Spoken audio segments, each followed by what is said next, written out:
नमस्कार. आज आपण बोलणार आहोत काही विशिष्ट चिन्हांविषयी. ही चिन्ह जी तुम्ही रांगोळीमध्ये घालता किंवा काही विशिष्ट सणासुदीला किंवा घरातल्या काही पूजांच्या वेळी या चिन्हांचा वापर होतो.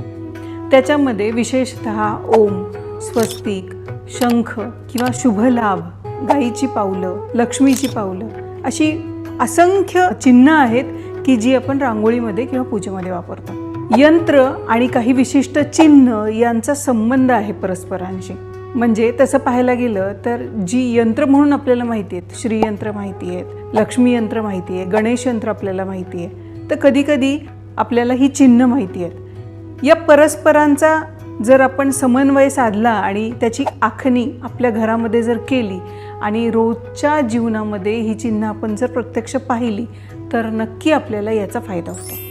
आपल्या काही भागांमध्ये आपण या चिन्हांविषयी सविस्तर माहिती घेणार आहे.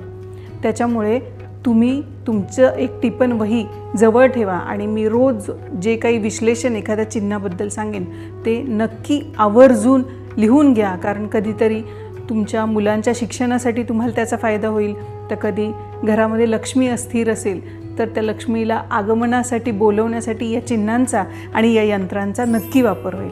धन्यवाद.